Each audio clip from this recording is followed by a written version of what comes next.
the sessions are overrunning by about half an hour, so we thought we should give people a chance to appear here. The way this is going to be structured is I'll introduce William Dalrymple, then I'll ask him some questions. There will be time at the end for Q&A, and after that Willie will be signing books in the tent.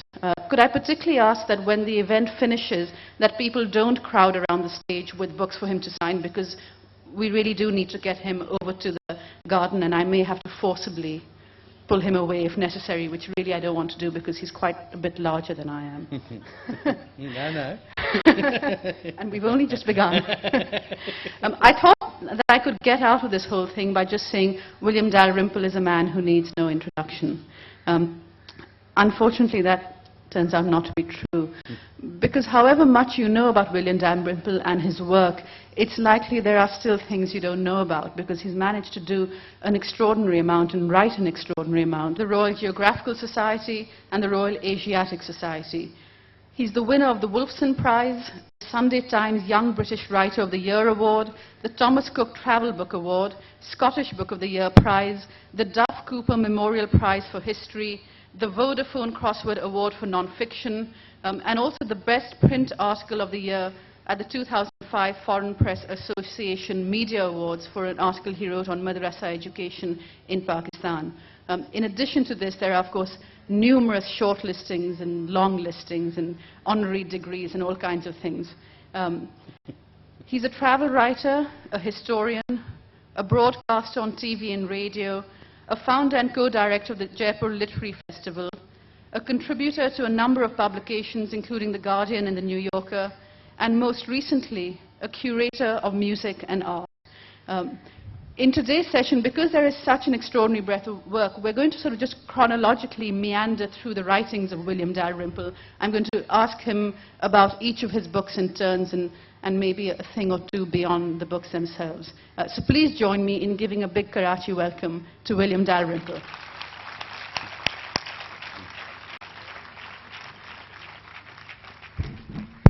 Thank you. Well, actually, let's start with that. I know it's only been a few hours, but of course, now that you are the co-director and founder of one of the world's most renowned and fabulous literature festivals, has it made you a different festival participant? Do you come now with a different sort of critical eye and pointedly? How does the KLF look to you so far? Definitely, you do. I'm naturally very competitive. Yes. I think different people get out of bed for different reasons in the morning. And I think it is competitiveness with my peers and friends and family that gets me out of bed most days. And I can't help now but come to a festival and think, we've got better tents, or their sound system's generator is quieter than our one. But also, what I'm most impressed with so far, Kamala, is the quality of moderation, which has been bearing up well to date. Right. It's to do with the people being asked the questions rather than the ones asking the questions. Is that right? Is that very good? Let's start from the beginning with your work. You were 21 years old, still at university, when you decided to follow the route that Marco Polo took from Jerusalem to Mongolia on foot. Now, there are people here who wouldn't go down to the end of their street on foot. So first of all, what caused you to do this deranged thing? And also, when you set off, did you know the book you were going to write? Or in the course of the wanderings, did the book reveal itself in some way to you? In a sense, I think looking a little bit further back for the answer to that, I had an unusually stable, loved, static, provincial, stationary childhood. My parents were very happily married, living in a beautiful location in the south of Scotland on a beach overlooking the Firth of Forth, incredibly beautiful, so much so that they took the view that it was really pointless going anywhere else. Right.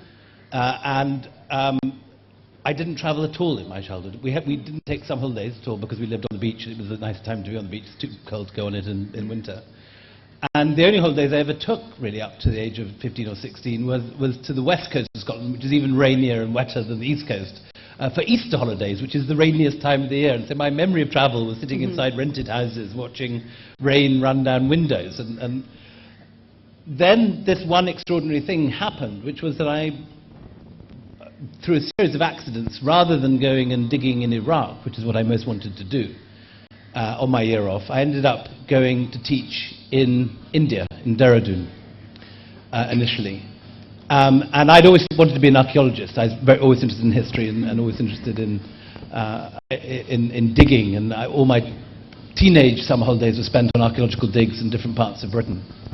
And my big excitement was the idea of going off to dig in a Syrian site in Iraq. But Saddam Hussein closed the British School of Archaeology down, thinking it was a nest of British spies, which it may well have been for all that I know.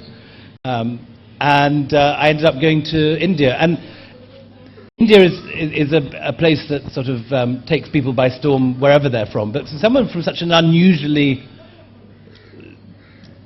quiet, stable, unmoving childhood, it was a kind of complete shock to the system. I didn't know what had happened. It was like landing on a different planet. And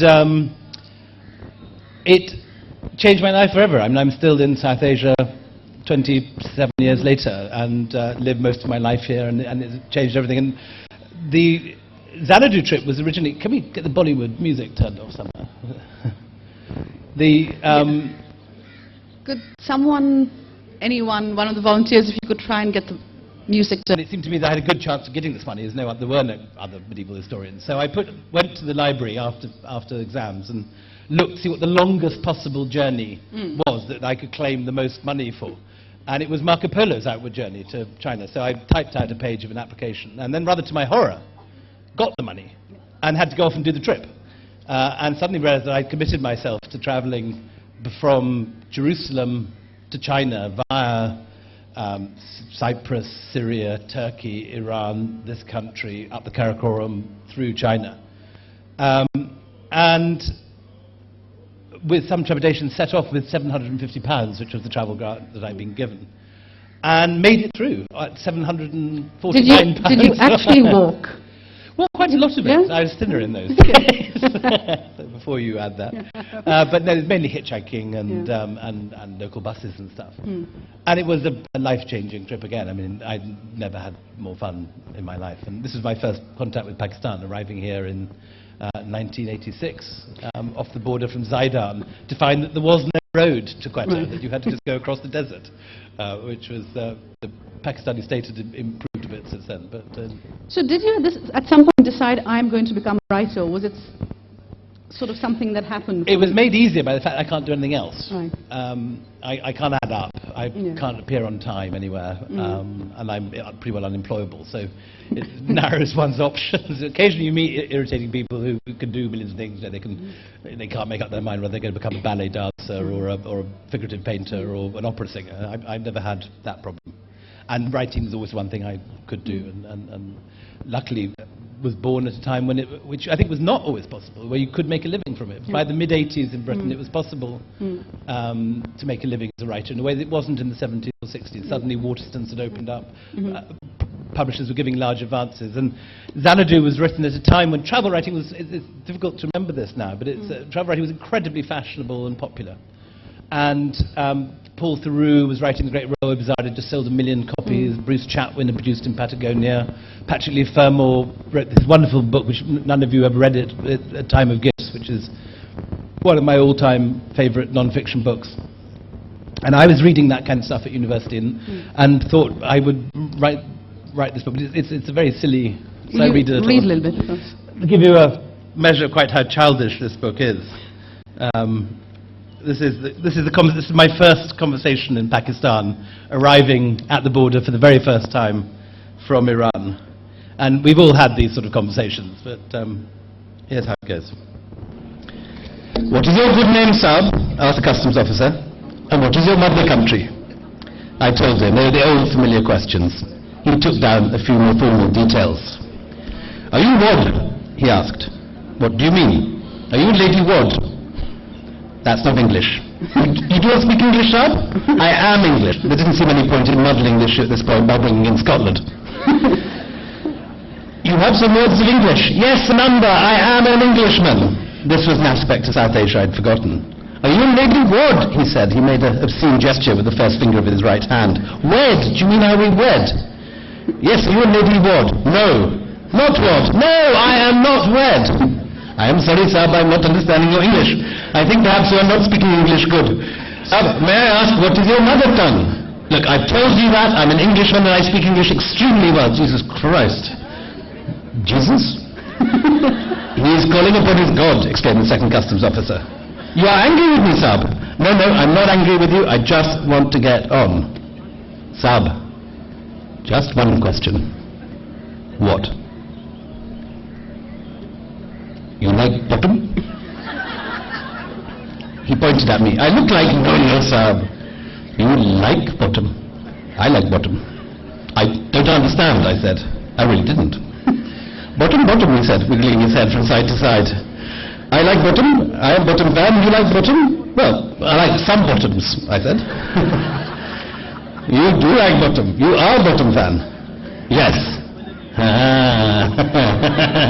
All English people are liking bottom. Oh yes, said the second customs official. All Pakistani people are liking Imran Khan. All English people are liking Ian Bottom. He is your famous English cricketer.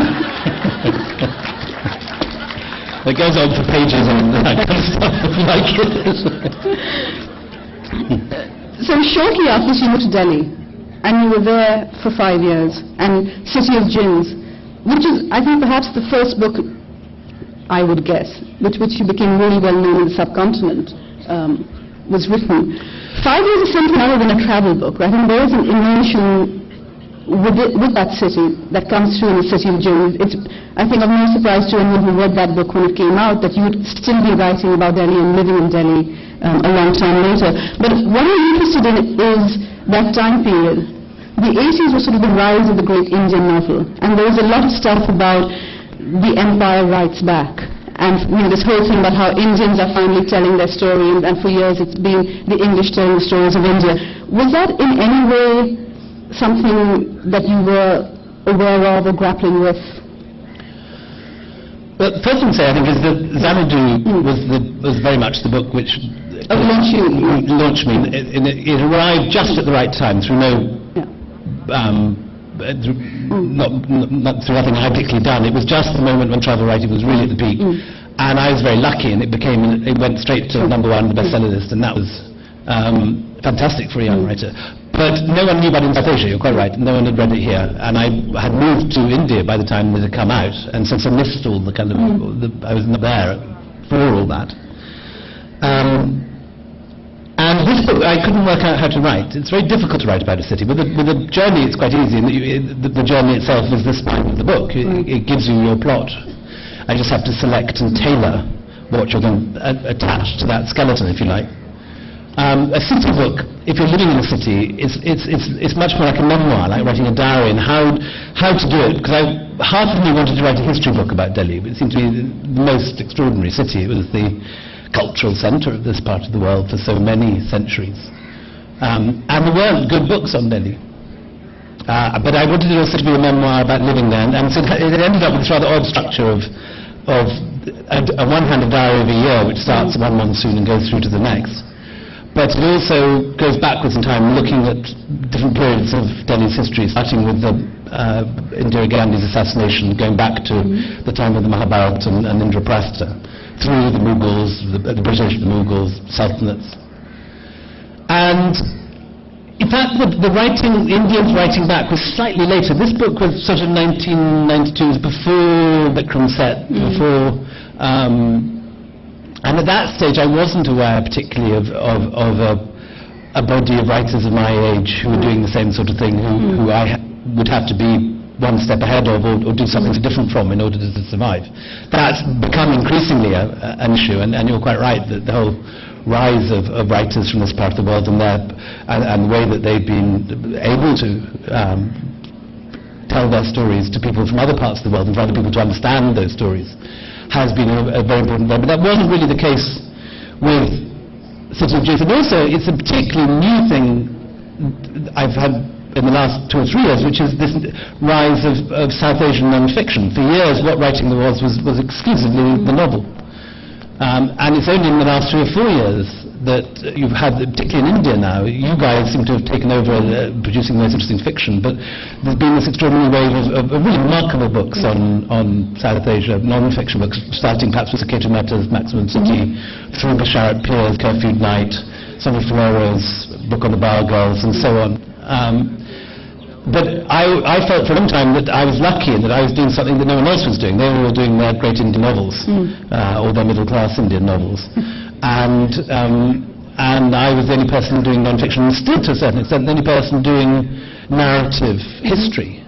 There's no one else, Ram Guha to a certain extent, but there's really no one else, which is remarkable, because if you look at all the different people, say, writing about the Tudors in England, or all the people writing about Catherine the Great, or the Russian Revolution, or if you're writing about those sort of things, you're one of a pack of, if you're writing about Second World War, there's hundreds of people out there who are producing excellent, cutting-edge non-fiction on this. But no one else is really writing about the East India Company or the Mughals outside academia. There's very good scholarly, detailed work being done on that. But I'm lucky, I think, in that I seem to be the only person at the moment doing this kind of stuff. So I read a bit of this. This was a bit about my first trip to Karachi. And I was very muddled when I first got to Delhi, because you had this strange paradox. Here was what was obviously an incredibly ancient city, and wherever you went there were these ruins lying on the fairways of the golf course or under the flyovers, that every little kind of designer enclave had a madrasa and a hammam and a bawli, and the place was groaning with ruins in the same way that Cairo or Rome was. And yet the people who lived in the city seemed by and large only to have arrived there in 1947. And that it had a new population living in an ancient city, rather like the Israelis living in Jerusalem. Here was a city which had been there forever, but everyone had just turned up from Russia 10 years ago. And I realized eventually that to understand about Mughal Delhi and to talk to people who actually were living to some extent, in many ways the best place to go is Karachi, because of all the Muhajjars and people like your family who were circling around the Mughal court, the Laharis and people. Ended up here rather than in Delhi.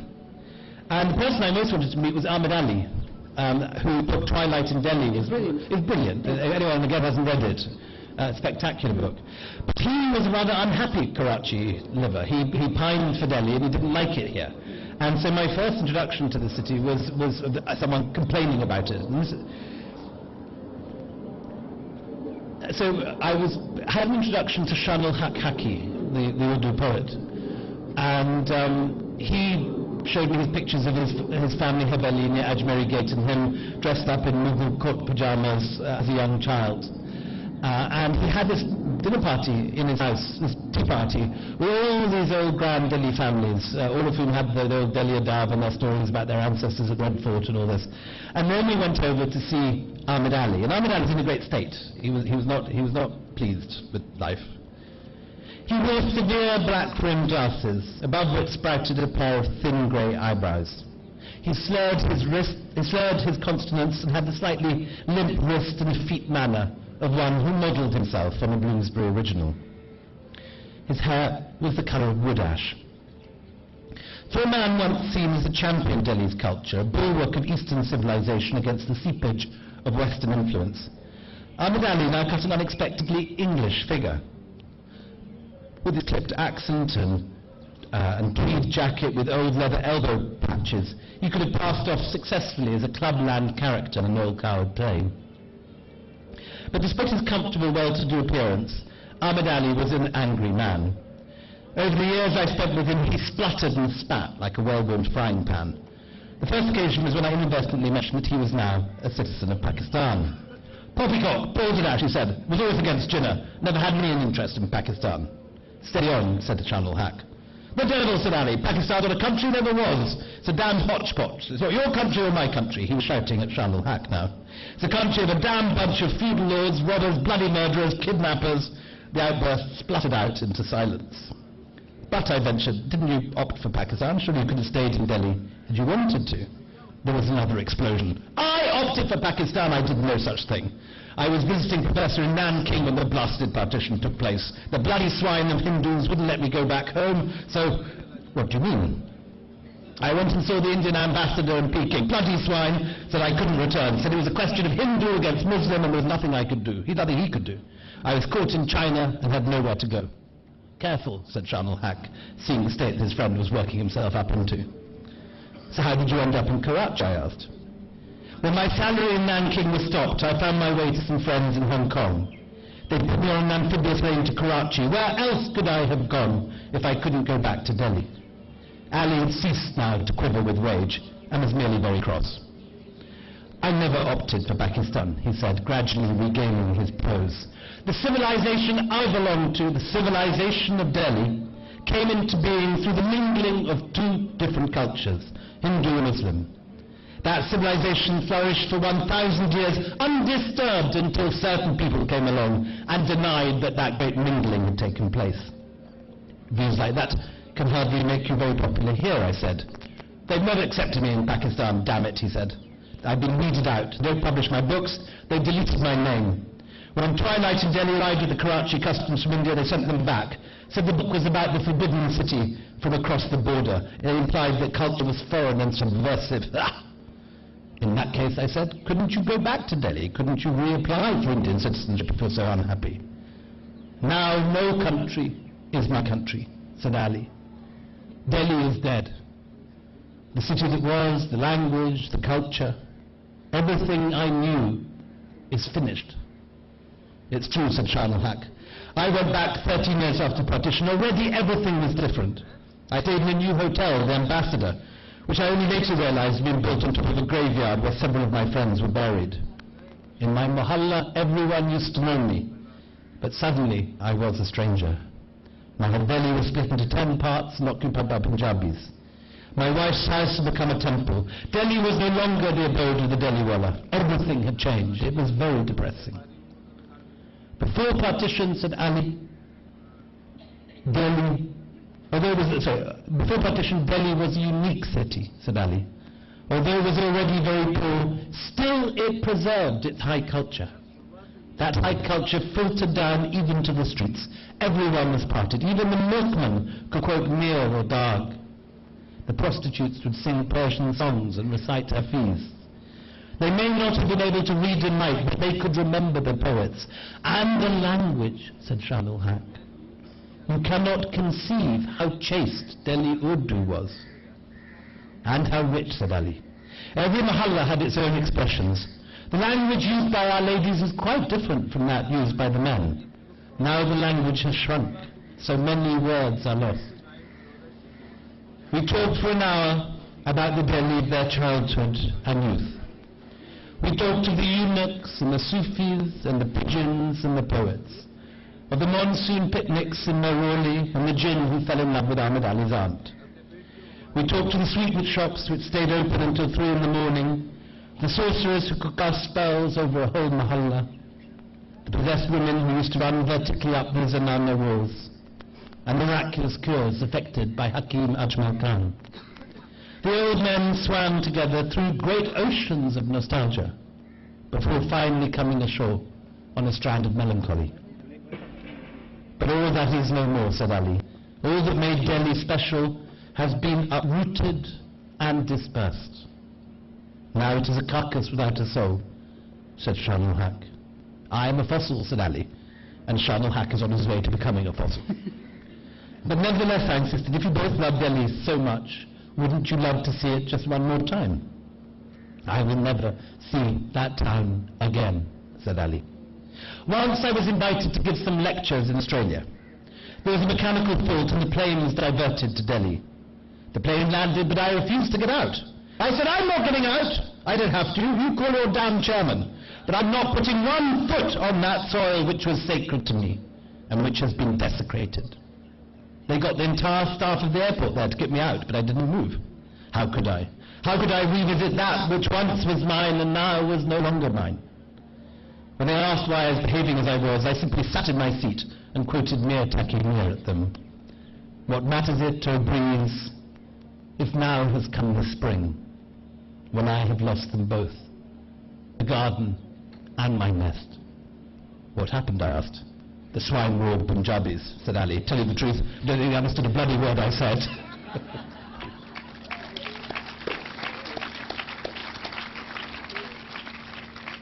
Is Twilight in Delhi in print in India?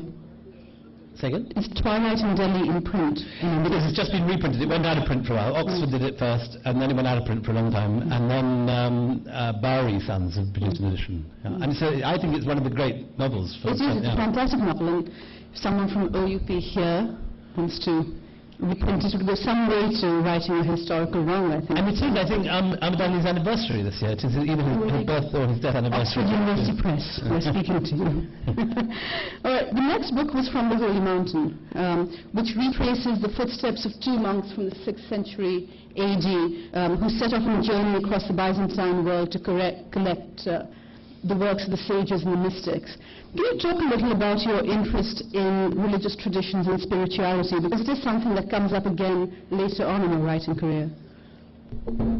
I'm not particularly personally religious, and getting perhaps less so in middle age.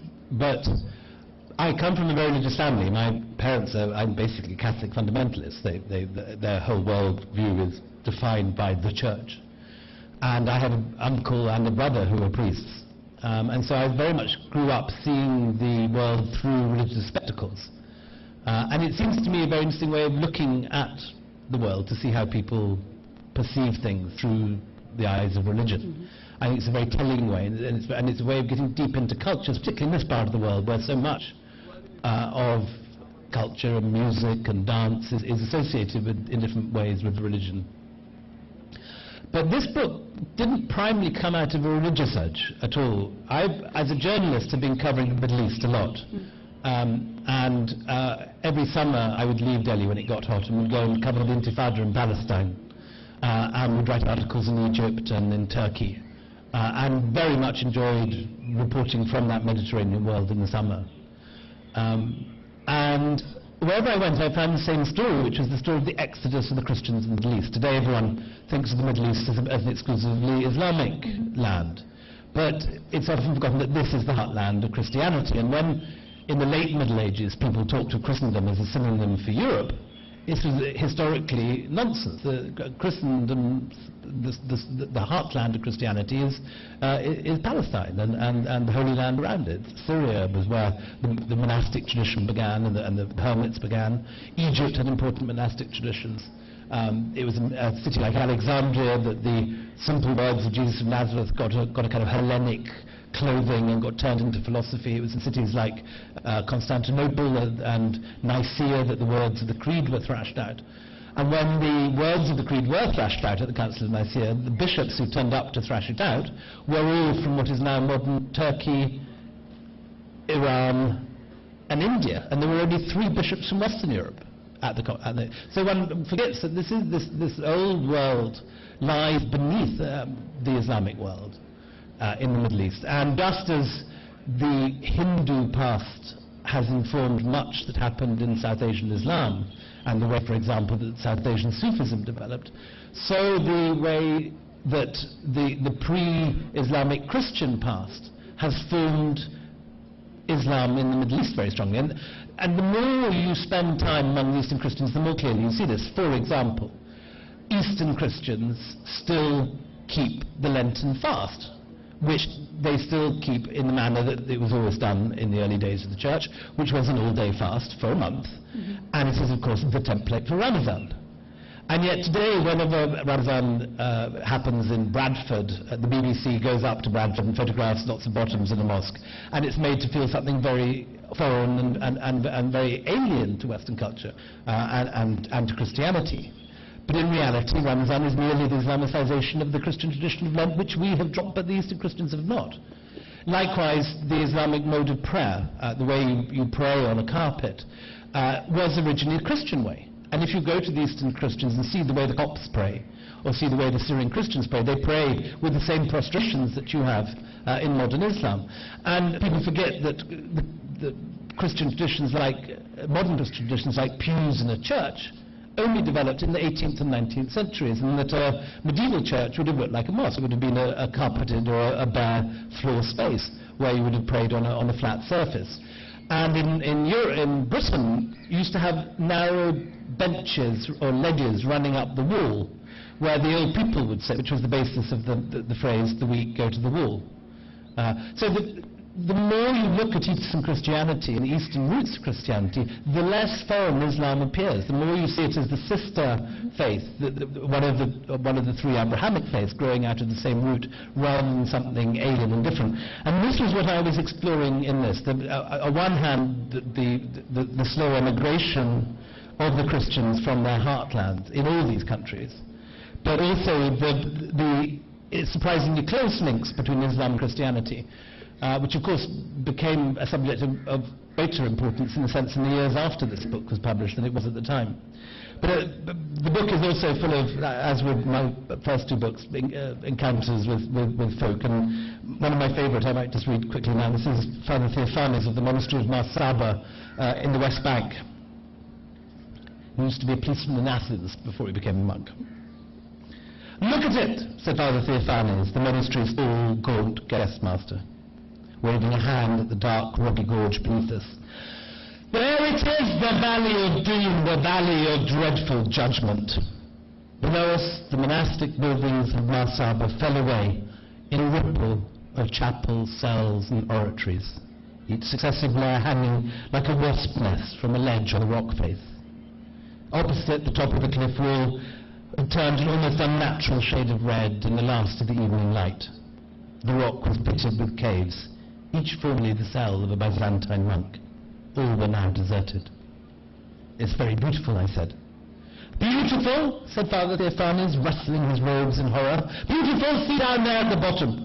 The river. Nowadays it's just sewage from Jerusalem. But on Judgment Day, that is where the river of blood is going to flow. It's going to be full of Freemasons, whores and heretics, Protestants, schismatics, Jews and Catholics. But also, please." The monk poured a thimbleful of spirit into a small glass, and I gulped it down. He continued with his apocalypse. "At the head of the damned will be a troop composed of all the popes of Rome, followed by their deputies, the vice presidents of the Freemasons." "Are you saying the Pope is a Freemason?" "A Freemason is the president of the Freemasons," said Father Theophanes. "Everyone knows this. Each morning he worships the devil in the form of a naked woman with the head of a goat."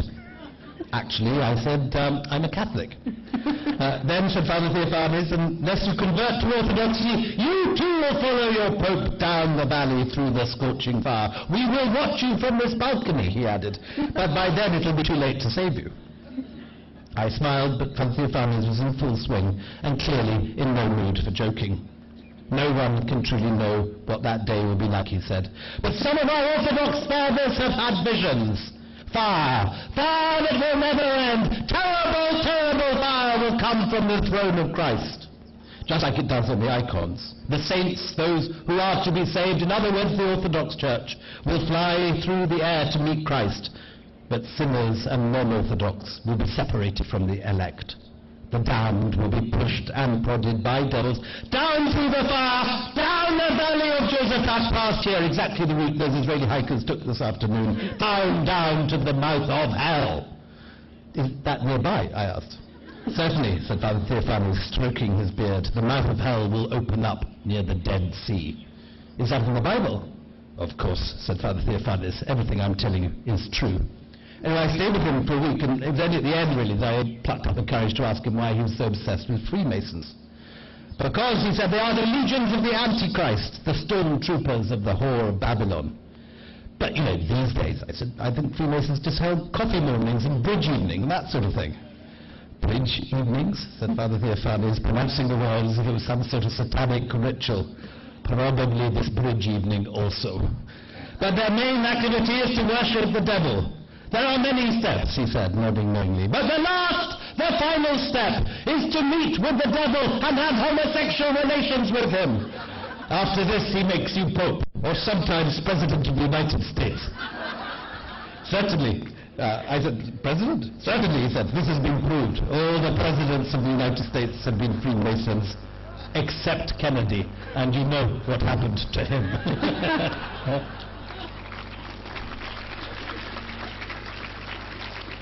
I could stop and you can just keep on reading.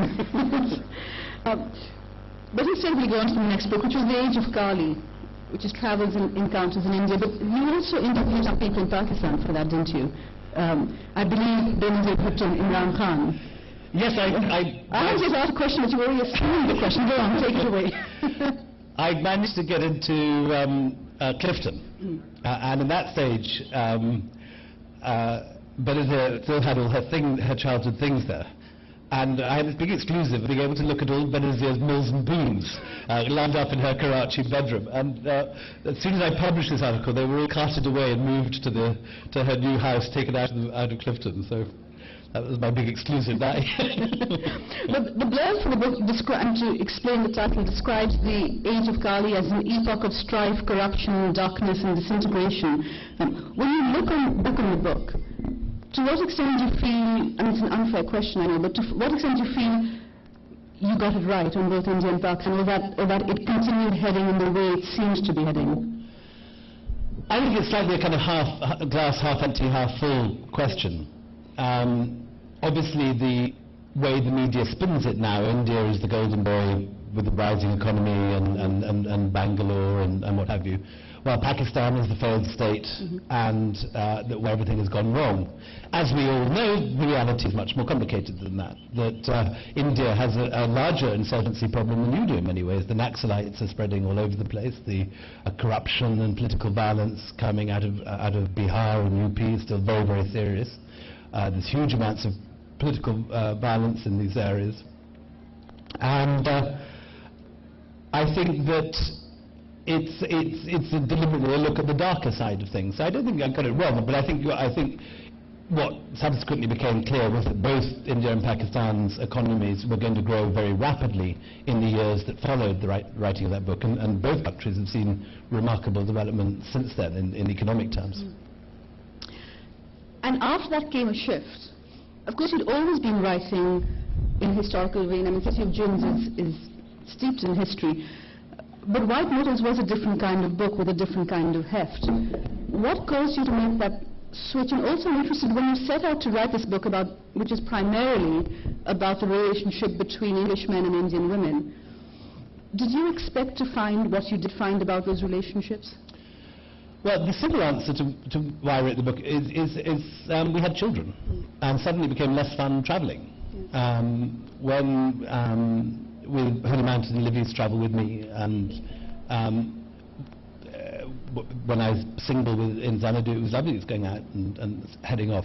Suddenly, if you have small kids at home, you actually don't want to be off. I mean, occasionally you want to get out of the house and let somebody else look after them. You really don't want to go away for 2 months of time and hang out in Afghanistan, and you become more risk-averse too in middle age when you have kids. You want to make sure you're there to be alive, to be there to bring them up. At the same time, I also thought that Holy Mountain, which people seem to think is my best book. I keep getting told by readers at literary festivals it's their favourite. I'd done really what I could do with the travel book. And so I ended up writing a history book based in London that involved me just commuting to the British Library every day and researching there for 2 years. And in City of Gins is this character, William Fraser, who was assassinated by one of your ancestors, Kamala, the Nawab of Lahore, and your ancestor was rightly hung from the neck for that crime. And I got very interested in him. I'm still very interested in him. He's an extraordinary character who was like a sort of Colonel Kurtz figure. He went to Delhi, took on the culture of the Mughals, commissioned extraordinary art, was a patron of Ghalib, commissioned the greatest poetry written in South Asia, probably, and also commissioned the greatest painting in South Asia at that period. So he's a remarkable man in his own right. And I thought that process of this man, in a sense, reversing the current of colonialism and being absorbed by the colonized was a unique thing. But people kept writing me stories about how their great ancestor, they'd send me some pictures of some fabulous guy with a long beard going down to his neck and 15 Hindu wives on either side of him. And it turned out that this was actually part of the course in the late 18th century. In the late 18th century, 1 in 4 British men in India, in the late 18th century, 1 in 3 British men in India was married to an Indian wife or leaving his goods to an Anglo-Indian child.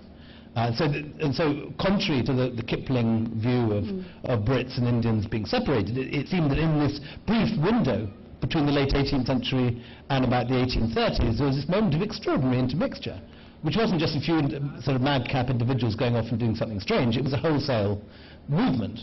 and that has its own history. In the 1780s, it's 1 in 4 households mixed.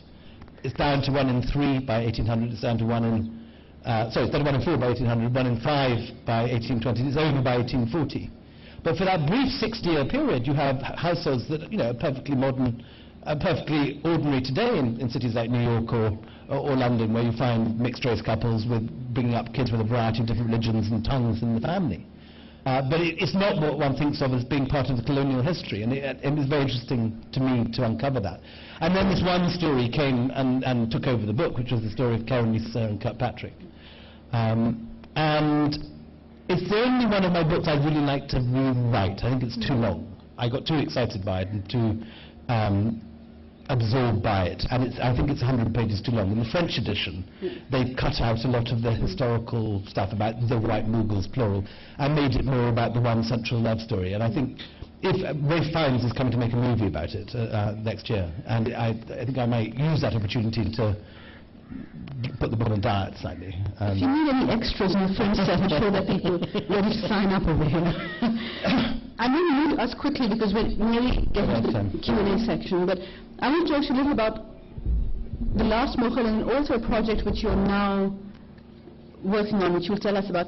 Tell me, what is the fascination for you with the end of the Mughal Empire? I mean, for most people, it's sort of the early days. Let's talk about the 6 great ones. What is about that end period?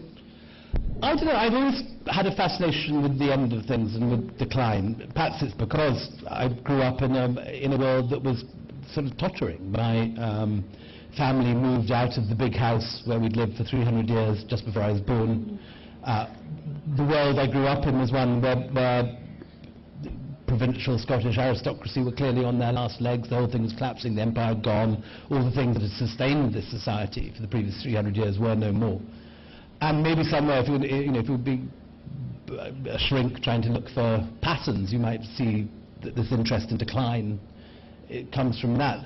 But it seems to me also inherently that this is a very interesting period of history, that culturally this is far from a period of decline, that while people would probably say that the greatest miniature painting was at the court of Shah Jahan and the greatest architecture was at the court of Shah Jahan, certainly the greatest literature came out of the court of Zafar. This was the age of Ghalib and Zork, that you had this great moment when European intellectuals are coming to Delhi, and Delhi College is negotiating between the cosmologies of traditional Islam and the new science coming from the West.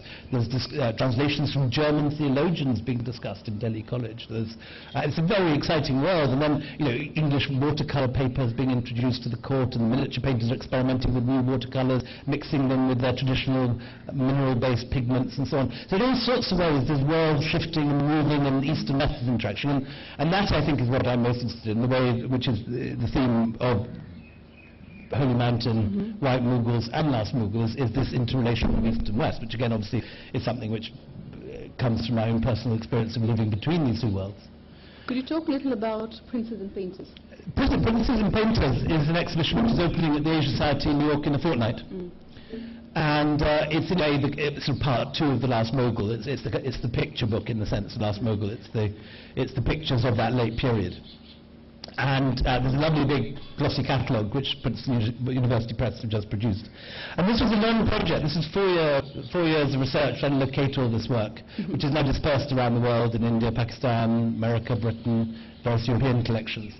And negotiating to get it, and very interesting. I'm working with a very good Indian art historian called Yutka Sharma, who began the project knowing much less about this period than I did, and over the course of the 4 years, as I moved on to study Afghanistan and she got going with a PhD, our positions were completely reversed, and I'm now puts up with me rather than looking for a lead. If I could just do one little reading from this book. My favourite thing came from that meeting with Ahmed Ali, which I read from City of Jinns. And he produced a lovely book of translations of Urdu poetry called The Golden Tradition, which he was never completely happy with. And he kept pottering at retranslating his favourite couplets of the Golden String, Golden Tradition. Anyone? Golden Tradition. Golden Tradition. And he gave me a poem that he wrote, which he never published, which was his... he'd worked different couplets of Zafir into an English poem that reads rather sort of Tennysonian and sort of it's got a good sort of dumpty-dumpty-dump rhythm to it. I rather love it. And he's taken the famous last couplets of Zafir, including the ones made famous in Lal Kila and some by Rafi, and stitched them together. And it's Zafir at the end of 1857, when Delhi is in ruins. Everything he spent his life building is destroyed. All his sons are killed and slaughtered and hung. The whole Mughal world has been stamped out. Delhi is in the process of being bulldozed and dynamited and blown apart. He is on his way into exile. And the Times correspondent, William Howard Russell, who is the world's first war correspondent, visits Zafir in his cell. And he's been forbidden paper or pen, but he's still writing verse on the wall with a burnt stick. This is the last image we have of Zafir the night before he's deported to Rangoon.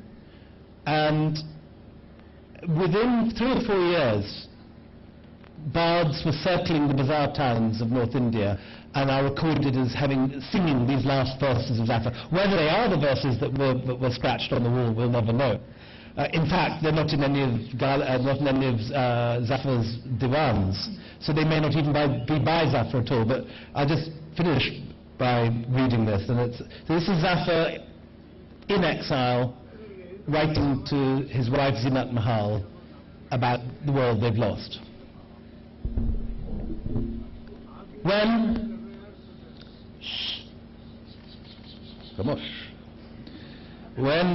in silks you came and dazzled me with the beauty of your spring, you brought a flower to bloom, love within my being. You lived with me, breath of my breath, being in my being, nor left my side. But now the wheel of time has turned and you are gone, no joys abide. You pressed your lips upon my lips, your heart upon my beating heart, and I have no wish to fall in love again. For they who sold love's remedy have shut shop, and I seek in vain. My life now gives no ray of light. I bring no solace to heart or eye. Out of dust to dust again, of no use to anyone am I. Delhi was once a paradise where love held sway and reigned, but its charms lie ravished now, and only ruins remain. No tears were shed when shroudless they were laid in common graves. No prayers were read for the noble dead. Unmarked remain their graves. The heart distressed, the wounded flesh, the mind ablaze, the rising sigh, the drop of blood, the broken heart, tears on the lashes of the eye. But things cannot remain, O Zafir, thus, for who can tell? Through God's great mercy and the Prophet, all may yet be well. Thank you.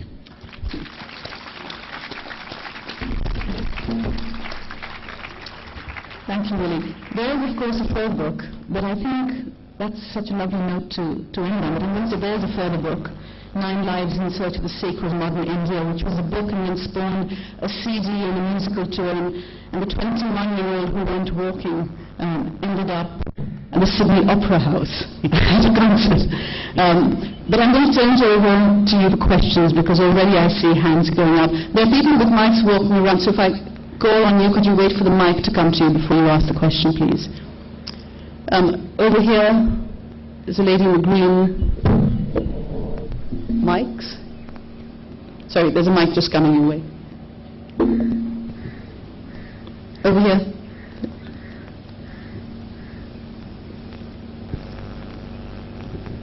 Thank you.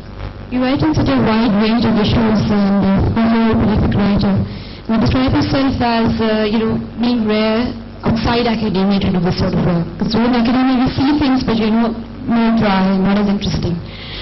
So, do you feel that writing so many books on such diverse topics, do you ever worry about the fact that you may not be getting the facts correctly?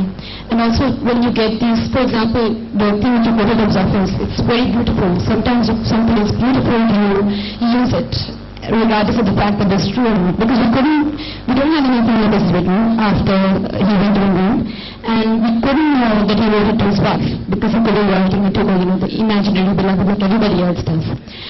So, also, when you get these things, do you read these languages yourself, or do you get these translated? And how can you be sure whether the translation you receive is correct? So lots of different questions there. Okay, well, the Zaffa poem, it is, as I said, Abdali's translation, and one that he was working a whole series of very diverse couplets, which, as I said then, and I say in the book, may or may not in fact have been by him.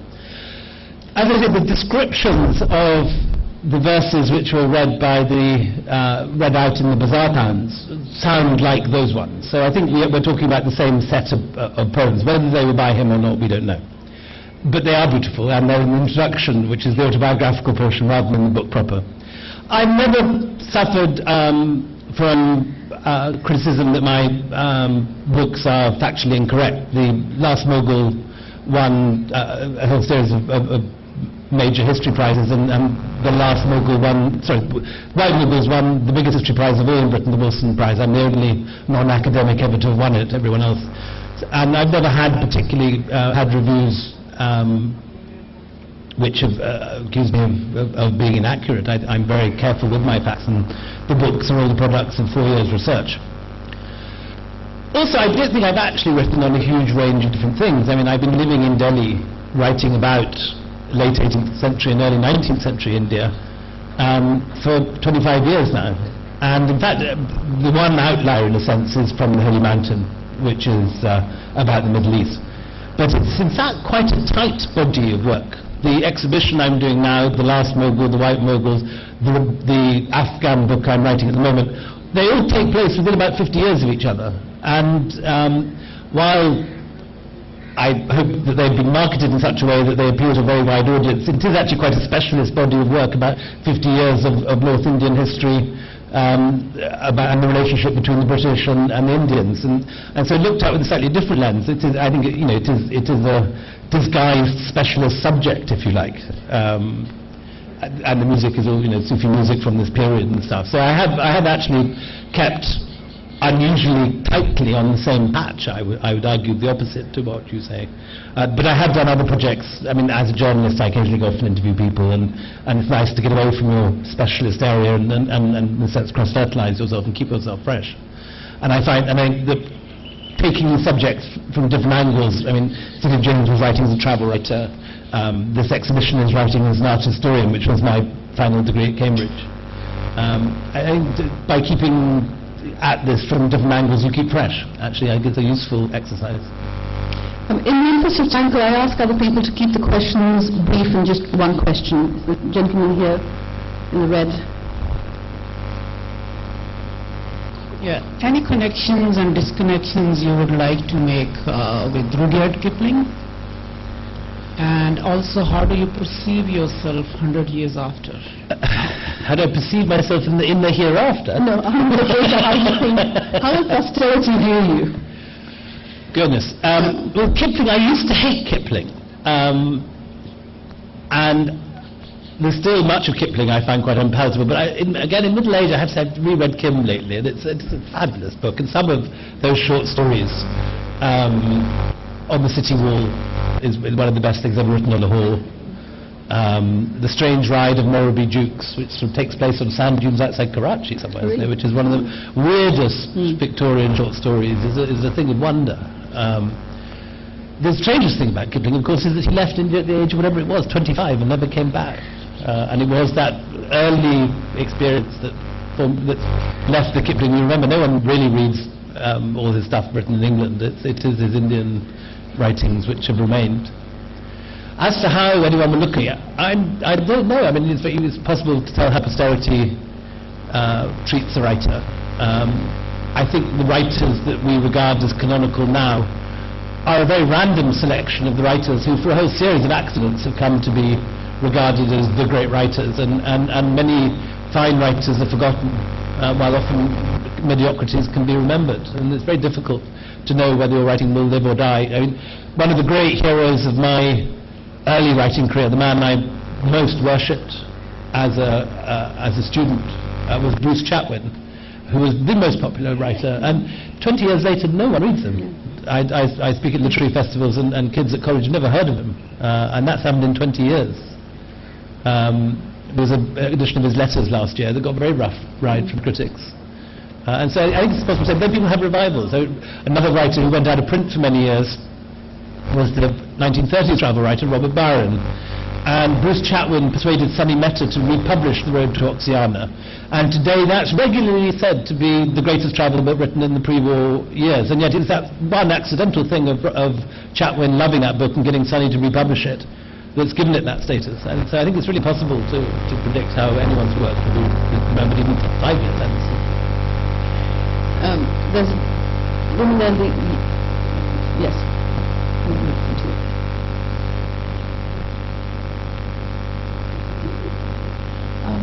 Given your experience with the Mughals, what would you identify as the biggest vice and the biggest virtue? There's a whole body of opinion out there that I remember hearing Ruby Lal, who was a great specialist in the domestic life of the Mughals, giving a very academic paper in London about the Mughal harem. And one man standing up at the end asking a question, and said, "But madam, were the Mughals perverts?" And this is a widespread opinion. In fact, I think Akbar and Shah Jahan were notably uxorious, unusually so for rulers at anywhere in the world at that period. So I don't think their vices were the ones that are often said to be their vices. As for their virtues, I personally love their architecture and their painting, and what they did for South Asian art and architecture, I think, is one of the great achievements of world culture. Thank you. Gentleman back there in the checked shirt. You have asked us to be brief, but I fear that that can't be a brief question, because my question revolves around the two literatures, so the Urdu literature and the English literature. In Urdu travel writing, now from the past 3-4 decades, there can't be anything beautiful without the fabrication of fantasy in it. In fact, it has been written very beautifully and skillfully.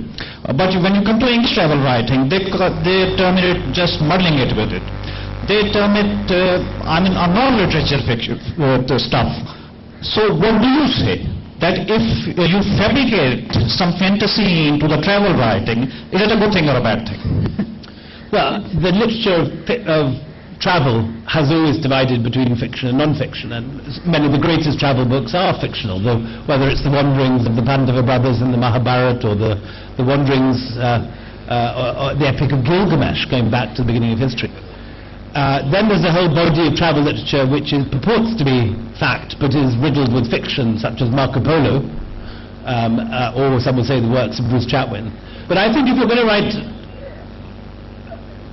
non-fiction, it has to be non-fiction. There's no point making it up. You can tailor and you can trim. You can remove boring bits. You don't have to write everything down. And the skill of it lies in isolating, spotting the significant instance and putting it down on paper and then discarding the dross. But I don't think you can fabricate. I think that's fine when you write a novel. But if you're purporting to write non-fiction, you have to write non-fiction. It seems to be very simple. William, a lot of questions have been answered. I just wanted to know your opinion on Bill Bryson. Do you find him as fascinating as I've always done, and do you equate with that kind of travel writing? I think get tempted to? I think the most the worst literary error or judgment I've ever had was I was asked to review Notes from a Small Country for the Sunday Times. I did a very brief, rather dismissive review saying this book will never find an audience or something, and it went on to sell 10 million copies. I've never particularly loved his writing, but many people do, and I think the first book, the Lost Continent, is fun, but he's not. My gods are Chatwin and Robert Byron. And Patrick Lee Fermor. Besides the books, you've made a BBC series on Sufi soul music. Just wanted to know what inspired you in making this series, the Sufi soul music, which is your video on, it's a beautifully produced video where you visited all these shrines, and you have one comment that you have stated that Sufism, Islamic Sufism was borrowed from Christianity. That's not quite how I said it, but yeah, I would hold to the argument that Sufism has taken many elements from the desert Christianity, the wandering holy man that preceded the Sufis in the Middle East. That's historically demonstrably true. Yes. But it obviously moved on in its own direction. Yes, and we have the Islamic tradition of Sufism, which begins from Prophet Muhammad ﷺ, directly from himself. And then, of course, the music. The essence of Sufism is just not music. There's more to Sufism than music. So, being in a position of, where you can sort of influence people, where Sufism is so popular these days, the young people are turning towards Sufism. I mean, these are the 2 points which I just wanted to clarify, that the essence of Sufism is more, closeness to Allah and service to humanity, and music is just, so it's a, anyway, it's a very it's a point of view that is widely held, that what you're saying. For me, I am a great lover of Sufi music in many parts of the world, and whether or not it's central to Sufism, and of course there are many Sufi traditions such as the Naqshbandi tradition which abhors music, whether or not you regard it as central, I think Sufi music is a wonder, and one of the great pleasures of making that film, I was familiar with the musical traditions in this part of the world and with Qawwali and so on, but exploring, for example, the Moroccan traditions or the Syrian traditions, which I had no grasp of before making that film. One of the other things I discovered in making that film was that wherever there is great Sufi music, there is great food.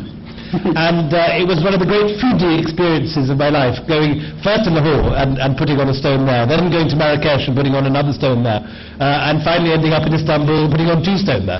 And the whole film crew emerged. If you look at the film, the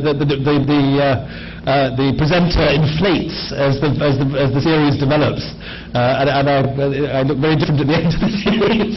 Thank you. I'm afraid it's 4:30 and we've can't actually overrun more than half an hour. But we'll be signing books in the signing tent, which is where the bookstores are in the other garden. So please come over there, and please join me in thanking William Dalrymple.